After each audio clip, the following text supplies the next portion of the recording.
of the IATEFL Young Learners and Teenagers Special Interest Group. I'd like to warmly welcome you all to the 2019 Young Learners and Teenagers SIG web conference. I'm delighted to introduce our second plenary speaker of Day 2, YLTSIG's very own Joint Publications Coordinator, Joan Kang Shin. Joan is an Associate Professor of Education at George Mason University, specializing in teaching English to young learners and online TESOL education. She is an award-winning author and series editor for National Geographic Learning.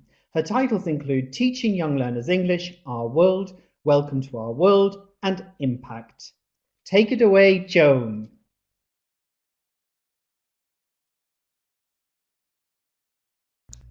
Hi, can you hear me now? If you could type in the chat box, let me see. Okay, great. Wonderful.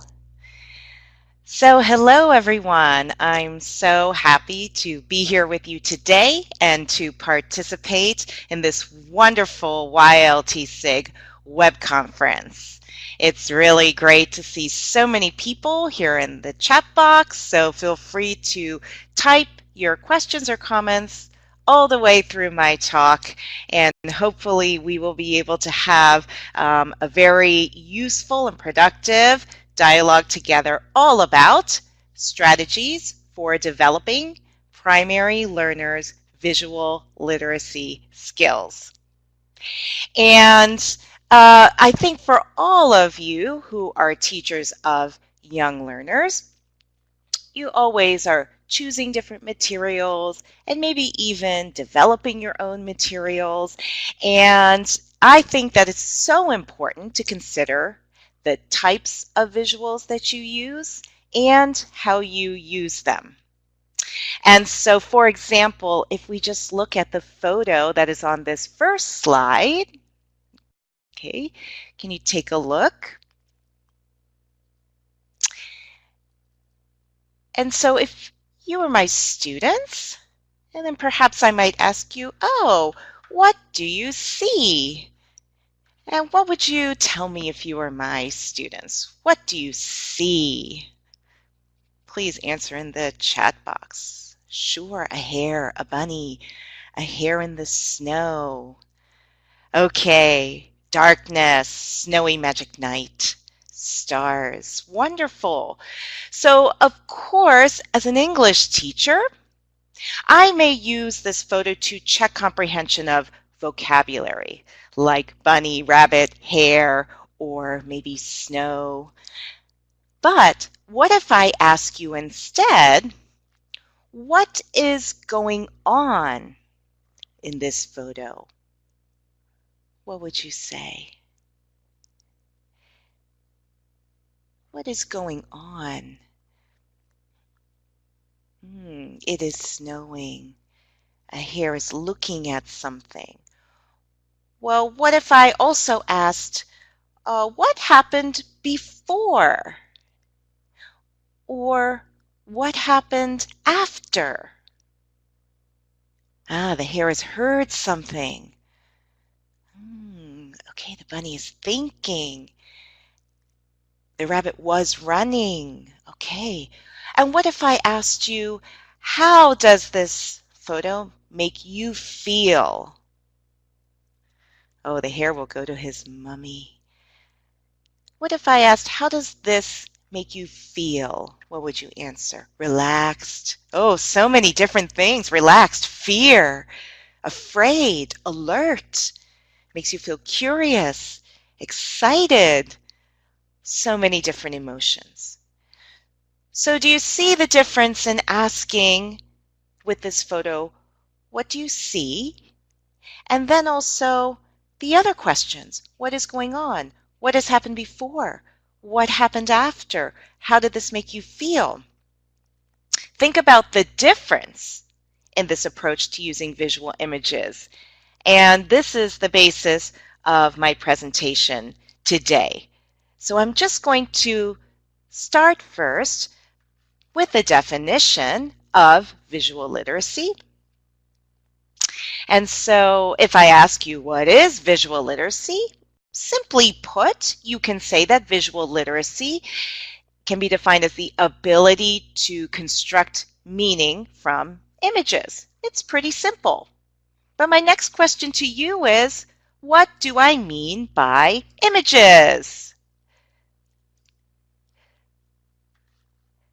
Why don't you tell me, what do I mean by images, especially for the English language classroom? Sure, pictures. Oh, I like that. Not text. Something you can grasp by seeing photos, pictures, a situation, pictures. Okay, they could be photos or illustrations. Sure. Oh, perhaps you can see something that's right in front of you in real life, drawings, props. Okay, anything that provides an image, perhaps it's non-text. I think many of you have given all these answers, but in this word cloud you can see, sure, images can be photos, videos, advertisements, graphs, charts, timelines, diagrams, could be some kind of graphic organizer or infographic. You could see images in comics or cartoons, dioramas, symbols, storyboards, pictograms, tables, maps, signs. You get the picture. Images are all around us. In fact, we are bombarded by images every single day of our lives. We might be just driving down the street and there's a billboard, or you might see an image on a store window. So the question that I have for you is, imagining that our young learners are also bombarded with images inside and outside of the classroom, what are we doing to help them construct meaning of these images? Now, one thing that we have to remember, of course, why are there so many images? Well, in fact, we as humans are very visual. Even from prehistoric times, our ancestors were using images to depict our world and communicate to others well before the use of words and text. So you can see here, this is, I don't know if you're familiar with this image, but it's a photo of the prehistoric paintings in Lascaux in France in the caves. And it's from over 17,000 years ago. So imagining that the use of visuals to communicate with one another has been a natural part of what it means to be human, we really need to think about how are we using images on a day-to-day basis, and how do we help our young learners be able to understand images. So as I said, we as humans are visual beings, and children are actually primed for interpreting visual information, even at a very early age. So even at 12 months of age, children can understand graphic images. For example, they can understand that a photograph of an apple represents an apple. It's amazing how our brains work. By 3 years of age, most children can actually use visual symbols to represent something. So for example, a lot of times children use a circle and 2 sticks, and that can denote a person. And in some cultures, I don't know about yours, but in our culture here in the US, if you draw an M, that could denote a bird in an image. And so children, they're primed for interpreting visual images. And so we really have to think about how are we preparing them also in the context of our English language classroom. And why? Well, we live in a multimodal world. It isn't just about text we use to communicate, as was said before.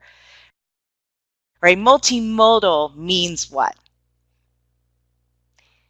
It means Right, that we're referring to multiple modes of communication systems all the time to express ideas and to share information that can come not just text, but audio, visual, and in the digital age with new media, there are new technologies. So multimodality has just sort of expanded our view of what literacy is. And so although I'm talking about visual literacy specifically today, it kind of branches out into digital literacy and media literacy and information literacy because we are using images in all these different forms of communication now. And so we are really obligated to help our young learners in this century of rapid technological advancement. We really are responsible for helping them to interpret these images. So we also know that because we're living in this multimodal world, our young learners read images before text and learn a lot through video.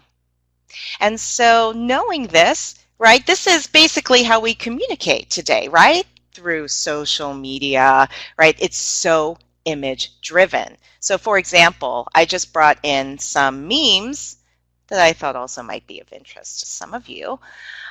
And it is such a common way for us to express ideas. I don't know if you're familiar with the "Hey Girl Teacher" memes, but the "Hey Girl" memes use a very famous actor here, Ryan Gosling. Any Ryan Gosling fans?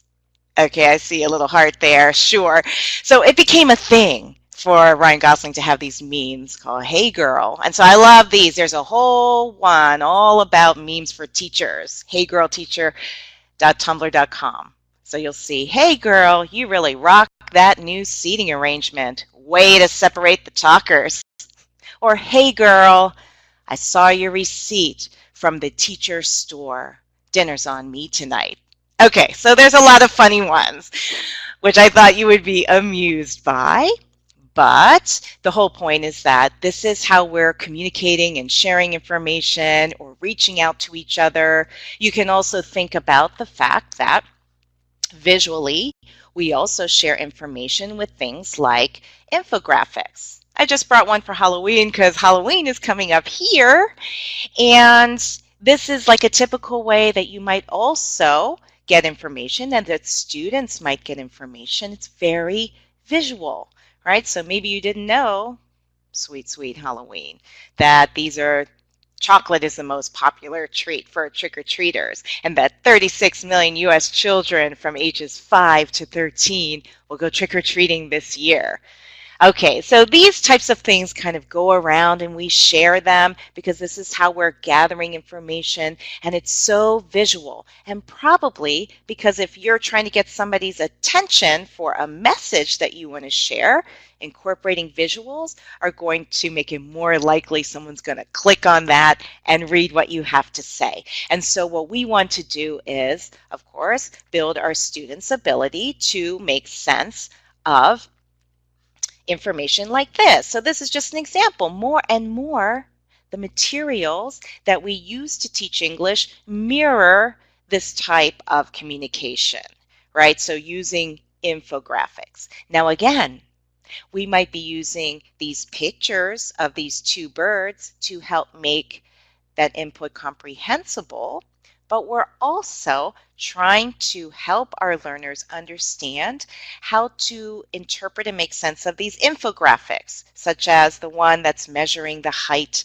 of the two birds against the height of a human being, or to use a graphic organizer like a Venn diagram to be able to make sense of the information and organize it in a way that helps children understand the content as well as the language. So these are just some examples, and I thought just for a moment before I get into sharing with you 3 different tips for utilizing visual images and building visual literacy, I thought it would be great for you guys to share a little bit. So it's time for you to share. What are ways you use visuals in your English language teaching? I would love to just see some of your typical ways. If you can give some examples in the chat box. Movies, storytelling, concept mapping, excellent. Flashcards, mimics for vocabulary, posters. Simon says using motions. PowerPoint animations, speaking tasks, showing halves of pictures and analyzing posters. I love that. Yes, mind maps, flashcards, personal photos. Wonderful, making that personal connection. All right, charts, graphs, comics. I feel like we're getting back to that word cloud that I had. So you're basically using all these different types of images. Now, I want to ask you a question because I really want to distinguish the difference between using visuals in two different ways, as I highlighted on my first slide. So I'm just asking you one additional question, although I think I know the answer. So how often do you use visuals to make text comprehensible? Okay, like this, picture of an elephant to show what an elephant is, a picture of a hippo to show what a hippo is, a picture of a kangaroo to show what a kangaroo is. Of course, always, right, that is my expected answer. However, when I'm talking about visual literacy, that is not exactly what I'm talking about. So, my next question is, but how often do you focus on interpreting the actual visuals? How often are you examining the visuals and trying to give your students skills and strategies for making sense of the images in a deeper way? So for this example here, if I asked you to look at this image, first of all, I might first ask you, oh, how does this photo make you feel? And what would you say?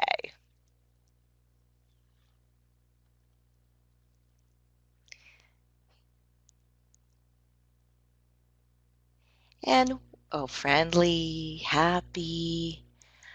And I would like to also ask you, what do you think happened before this photo? And what do you think is going to happen after? Okay, so touched.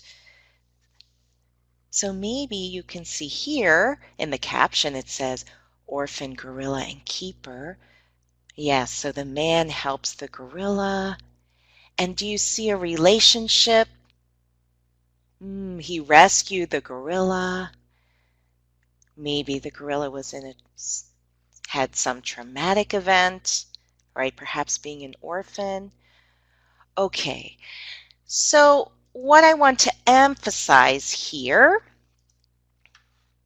is that when we are working on visual literacy, right, it is the ability to not just make sense of, but to understand, interpret, and evaluate visual messages. So it is so important for us to go a little bit deeper.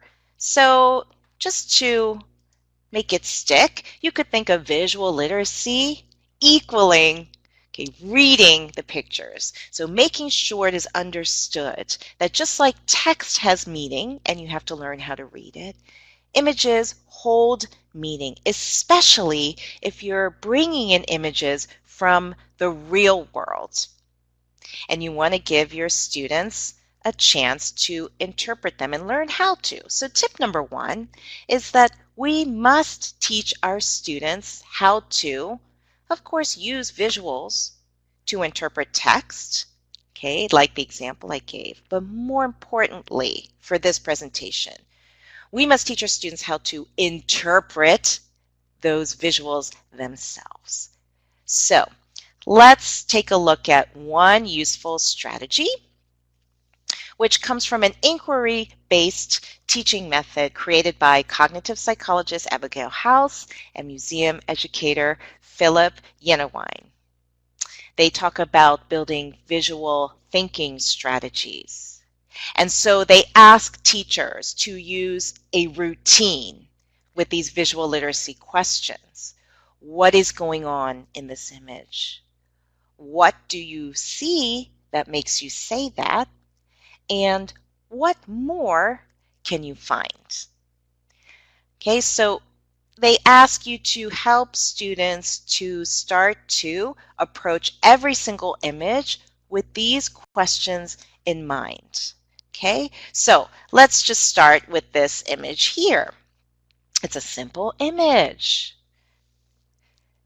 Okay, and we can use these images to help students build their knowledge of the world, but also they can evoke emotions, and we want to help them interpret those emotions. So if we take the visual thinking strategies, then I want to ask you what's going on in this image. So what is going on in this image? What is going on? Ah, monkey saved the dove. Aw, so what do you see that makes you say that, Raul? A monkey saved the dove.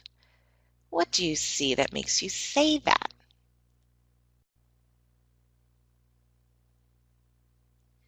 Ah, a monkey is hugging the dove. Okay. Yes, you see empathy between species. Ah, the monkey gives a big hug from danger. Thank you, Raul, for that follow-up answer. Hannah says she sees love. And what more can you find in this photo? What more? Friendship between the monkey and the dove. They feel as a family because maybe the monkey lost his mom. Ah, it could also be that the monkey was isolated. And we see gray surroundings. There will be a good relationship. Okay, in fact, the story goes that the monkey was abandoned by its mom, or maybe its mom got killed and was an orphan. They found it almost dead, and they tried to take care of the monkey and healed the monkey physically, but then the monkey was still depressed, sad, and listless, no energy, until the monkey met the dove, and then the dove became like his new mom, and they became best friends. So in fact, it was interesting, Raul, you thought that the monkey saved the dove, but in fact, it was the dove that really saved this baby monkey and gave it a reason to live. Yes, deep emotions. And so this is really what helps to make things so meaningful to our young learners. Now, if you want to keep it simple, and if maybe you were here earlier for a previous presentation with Carol Reed, she also talked about Harvard Project Zero. And this is a similar concept, but it could be easier if you have young learners in the primary school age who have a lower level of proficiency. You can keep the routine simple. It's similar, and it's asking them to talk about what I see, what I think, and what I wonder. So it's very similar and based on, I think, these visual thinking skills. They call it visible thinking routines. So it's a routine for exploring works of art and other interesting things like images and photos. All right, so an easy thing that I think all young learners can participate in.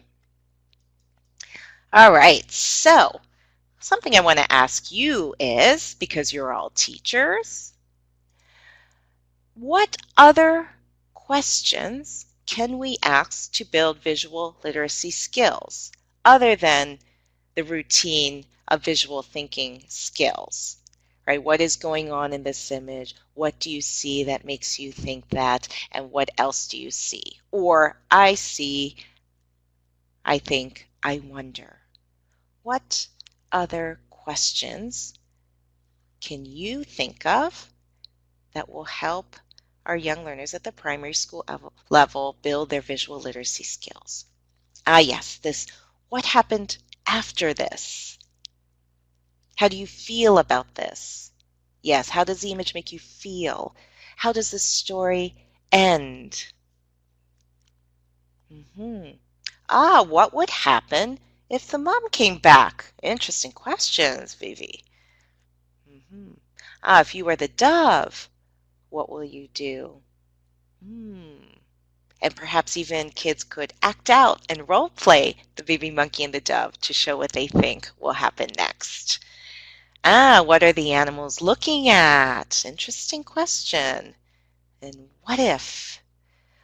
Okay, so I just wanted to add for you a few more ideas that you're all coming up with. So, of course, you can always rely on the good old 5 W's, right? So asking about who is in the picture, what is happening, when is this happening, where is this happening, why did it happen? Okay, the 5 W's, always good. So maybe if students are tired of the exact same routine every time, you can mix it up. This one is a very typical one. But also, I really suggest, as many of you did, to have a very personalized inquiry. How does the image make me feel? What does the image mean to me? Notice I'm changing the pronoun from you, right? How do you feel, to me? Because our goal is to have students be able to use these visual thinking and visual literacy inquiry skills on their own. So if you reformulate the question into how does it make me feel, then you start to help students in their mind think those questions internally. So I would say, how does the image make me feel? What does this image mean to me? Okay, so you can start to turn it around to help students ask themselves these questions. You can also have a more creative inquiry, and I gave you an example before, and some of you wrote this. So what is the story behind this image? We talked about it, but maybe I could have held off for a little bit longer and not told you the story. Also, what happened before and what happened after. These are things that I think for primary school age learners are very relevant to them, also as they're learning story form, but also to get them to think critically, be creative, and they're perfectly capable of doing it, and helps you be able to use the language more in the classroom and contextualized in this particular image and story and using the target vocabulary.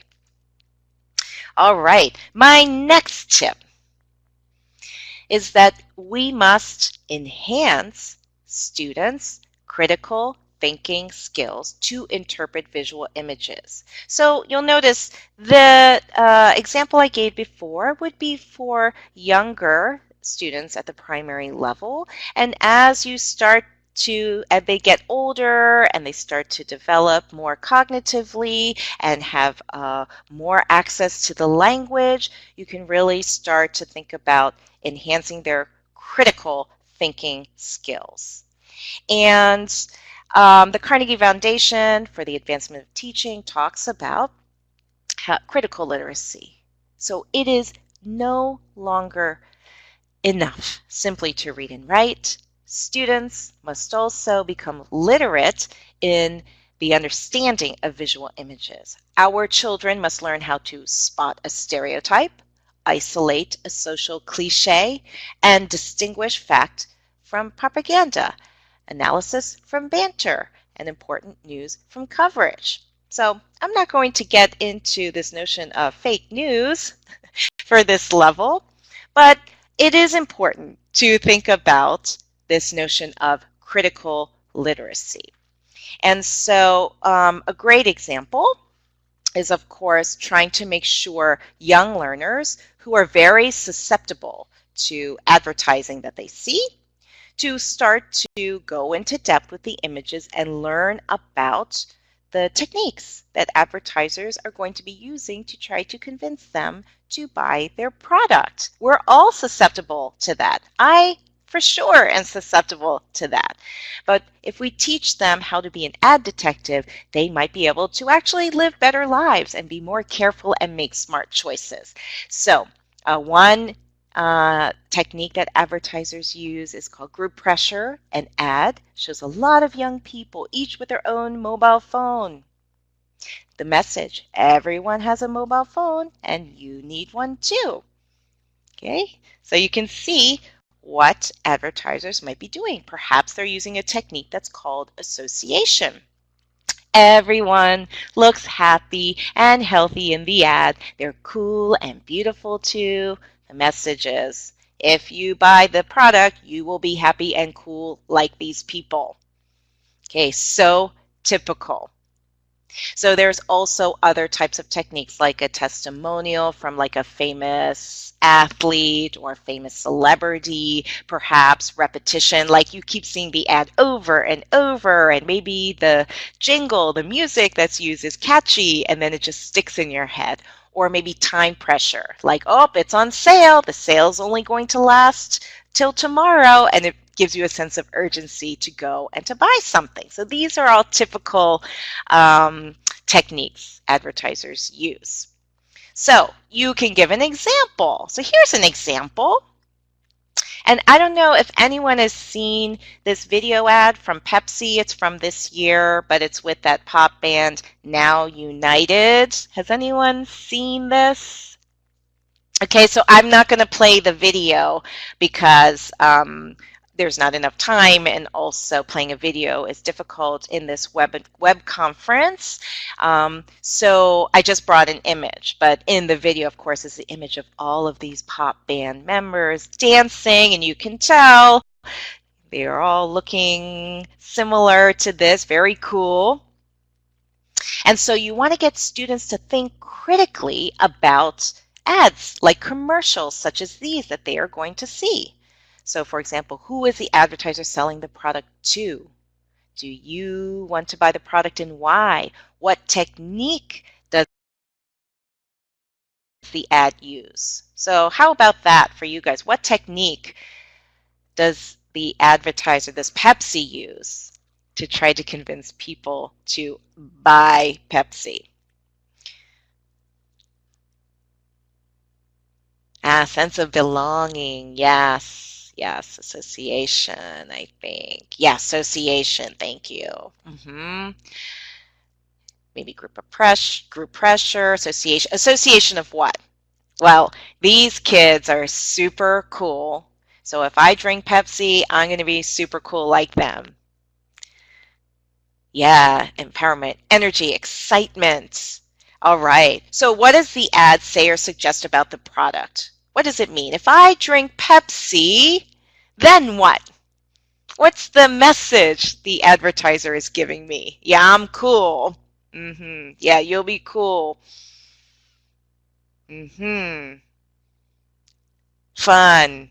Good inside. Yeah. You know, what's interesting to me is that a product like Pepsi, which is actually very bad for your health, is being promoted by a bunch of young people who all look very healthy and energetic, who look in shape and athletic, and they're dancing all through the video.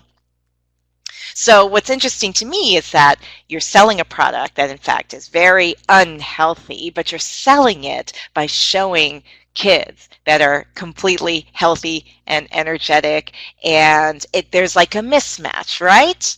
But it doesn't matter, because you're shown this image, and then it makes you associate that with the product and not associate the potential health risks if you drink too much Pepsi. Okay, so it's something for your young learners to think critically about. All right, so something that you can do is just have them look at advertisements in their environment. Okay, and this comes from Brain Pop.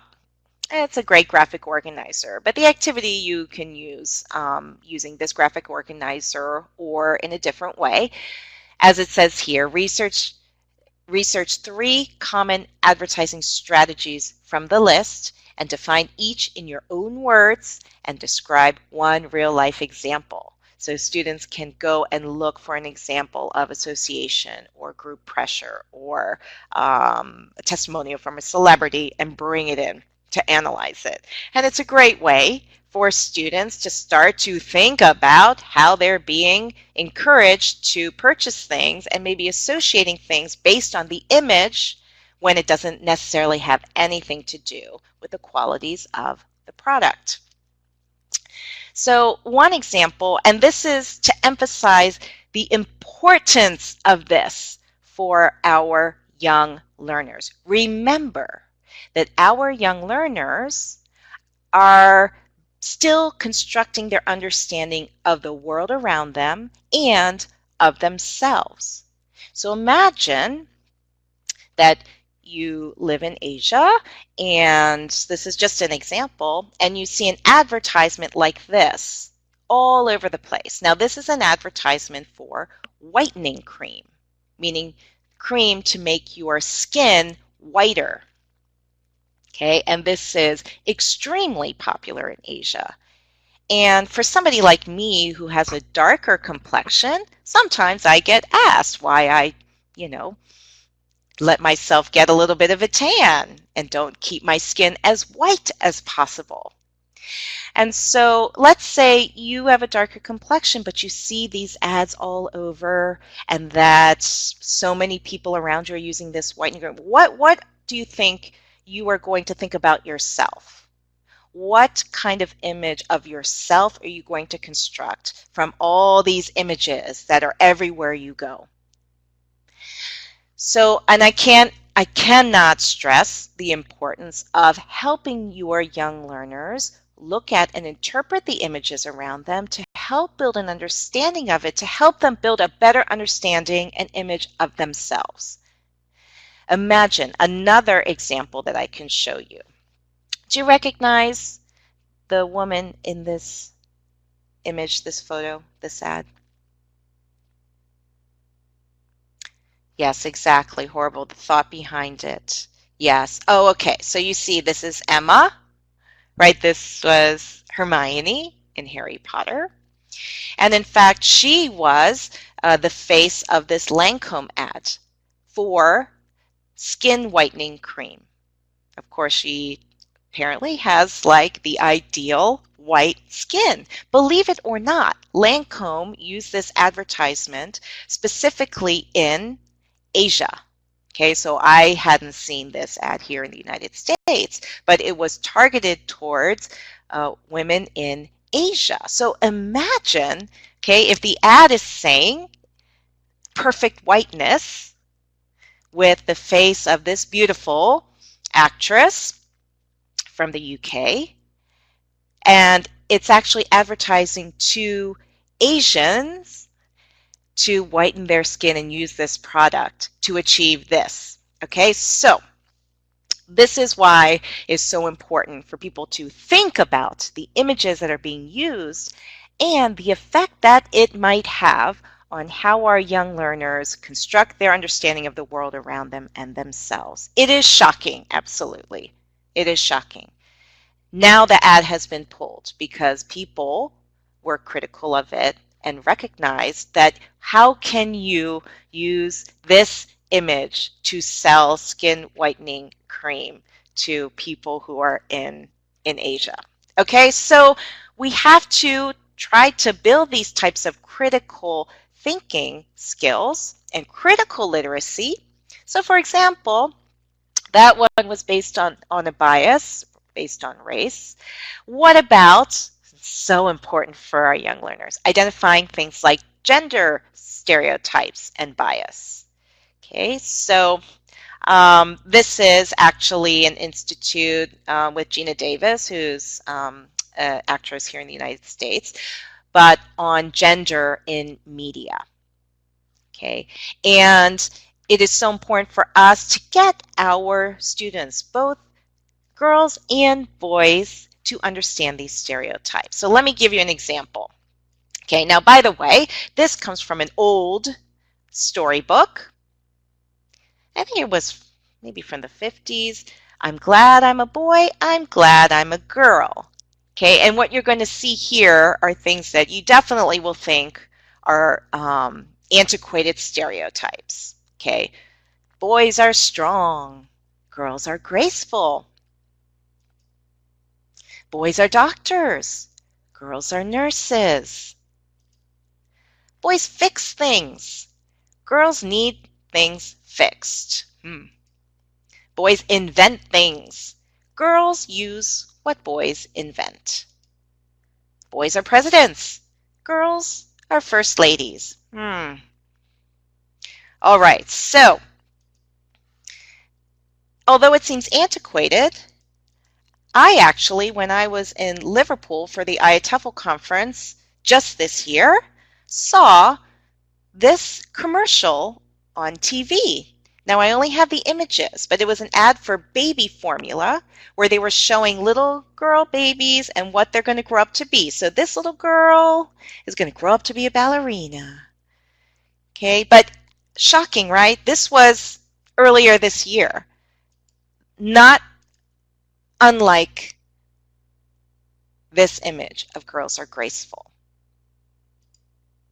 And in that same commercial, then they showed a boy who was going to grow up to be a mathematician. Not unlike that image. And so as you can see here, we clearly, in our media and in the images we use, we haven't changed very much in terms of promoting certain gender stereotypes.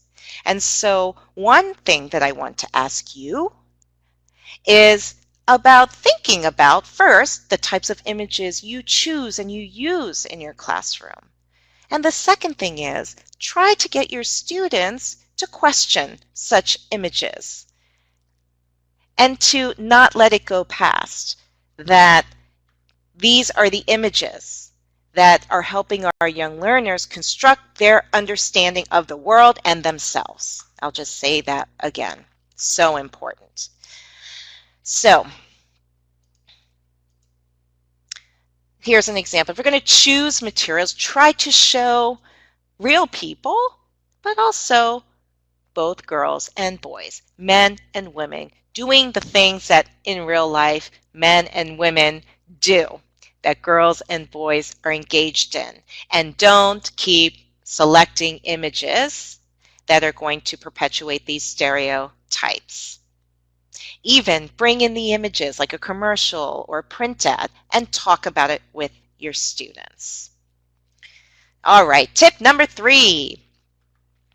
Of course, we have to provide students a chance to create, not just interpret visual images. Okay, and that is because naturally, it's just like literacy is learning how to read and write. Of course, a visually literate person should be able to read and write visual language. And it's not just so simple as just putting a picture with text. Okay, so of course you probably do this. This might be a familiar activity, right? You have students create a poster, or in this case, this girl is creating like a travel brochure for someone coming to go to or visit Colonia, which is in Uruguay. And so, sure, get a photo, write text, but what you want to have students do is think critically about the layout, the formatting, the choice of photos or illustrations, your choice of image, the color and the size of the text, the amount of text used, the placement of the text versus the images.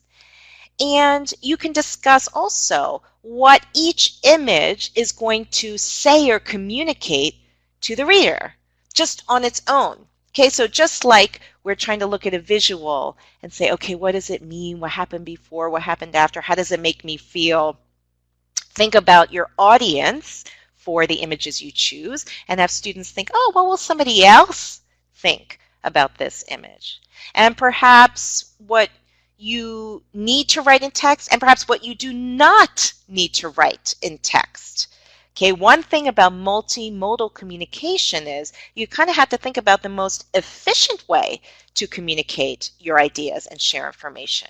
So since the images and the text have to work together to convey meaning, sometimes in the editing process, students actually decide what is needed and not needed in text based on the images that are used.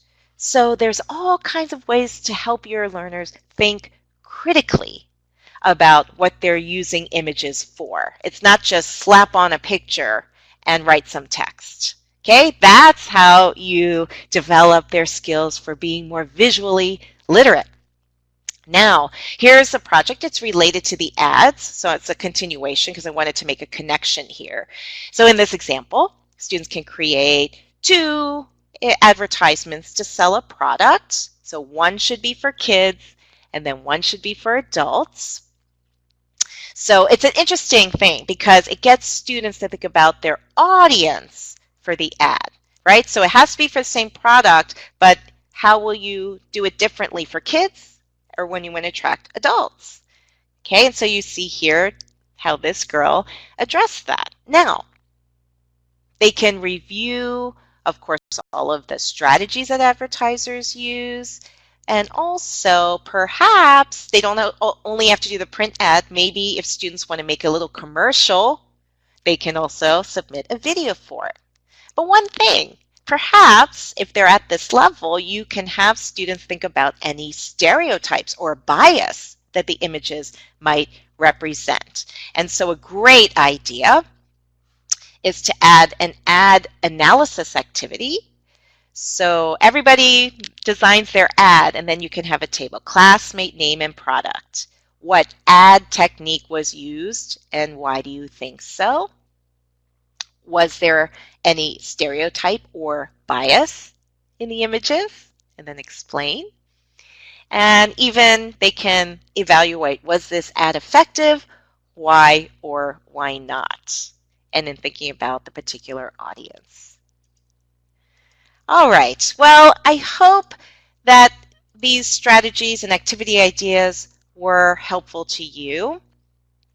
Just to conclude, right, building visual literacy, it is not just about using images to make text comprehensible. It's about building visual thinking strategies and critical thinking skills to understand, interpret, and evaluate the images.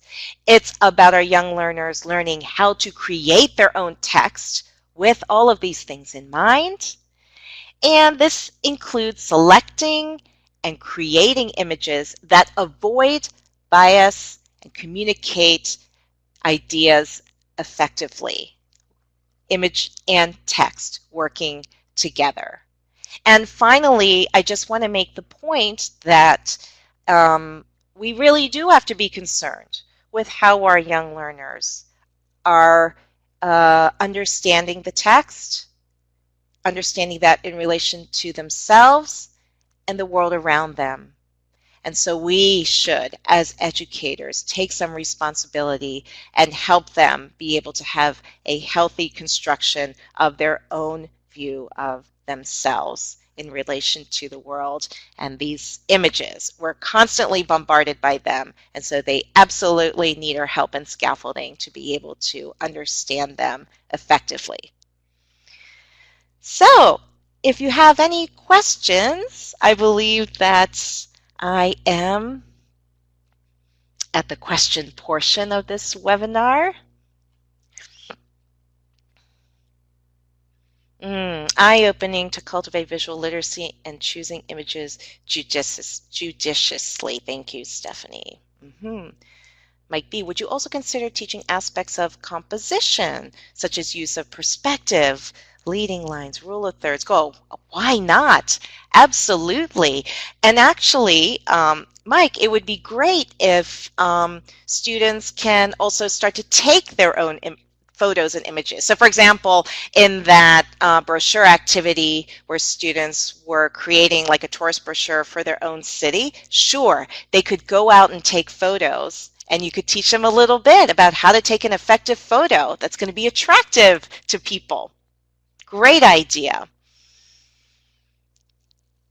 Any other questions? Okay, so visual thinking strategies, or the visual thinking skills that I was talking about. So I was trying to make that distinction between, right, adding that critical thinking layer to approaching visuals versus just being able to build comprehension of language through visuals. Can you share your PowerPoint with us? Oh, good question. So I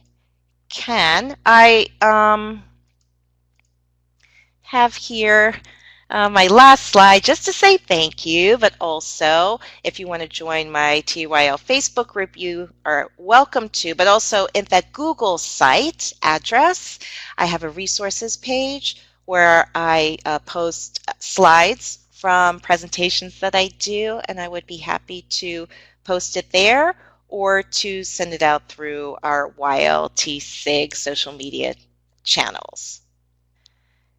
Great. Website research, find more strategies for visual literacy for art class. Great question. By the way, the visual thinking strategies comes from a great book. This is by Philip Yenawine. Okay. He does this for primary school ages and also for preschool.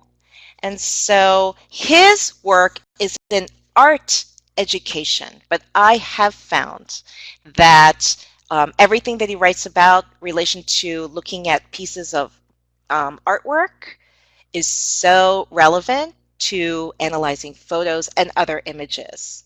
And so that's why I'm trying to connect that to others. All right. Yeah, so Carolina, if you look up Philip Yenawine, you will see that there is a whole website, and I can go look for it and I can put it in the chat box as soon as I'm done here. Sure, link for more information. I will put it in the chat box when we're done. And I will even include it on my resources page at my Google site on the address that you can see there. Okay, yes, I will do so. Philip Yenawine. There is the name Philip Yenawine. That is the name of the author of Visual Thinking Strategies. All right. Well, thank you all for your attention. It's been such a pleasure.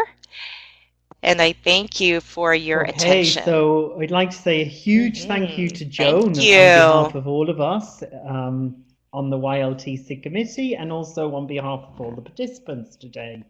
I think your plenary has given such food for thought in that it seems in English language teaching with primary we've really reached an ever increasingly visual turn, and I think for a lot of teachers they wonder how to navigate that.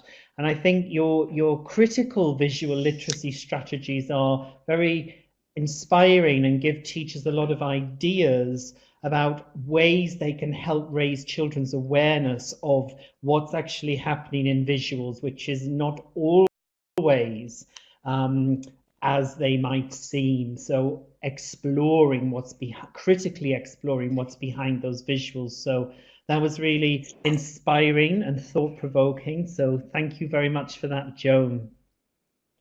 Yes. Bye-bye. Okay, Thank you so I'd just like all. to remind all of the participants here today that you can download your own certificate. So each of the days of the web conference, we will be posting a link.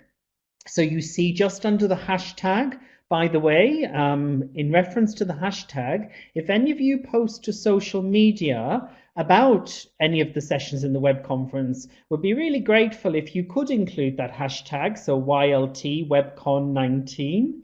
So we can link those posts there. And then straight under that purple hashtag, you see download your certificate. So you need to download that PDF, which is editable for your name. And you can type in your own name to that. We aren't able to share that link outside of the live sessions because it is for people who are actually attending those sessions. So that will be live for the rest of the day. And then for those of you who are joining tomorrow, Sunday, the final day of the web conference, there will be a day 3 link PDF posted there. So please do remember to download your certificate if you're interested in having one. IATEFL head office and the YLTSIG committee won't be able to send digital certificates after and outside of this event. So that's very important. Sinem has just posted the link there at the bottom. Please make use of that. Today is the only day when that digital certificate for today's sessions will be available. So thank you very much for your understanding with that. We're now going to take a break. We're going to take a 15-minute break, and then we'll be back with the second talk of the day. So thank you very much for being with us so far, and we'll hope you remain with us for the rest of today's web conference. Thank you.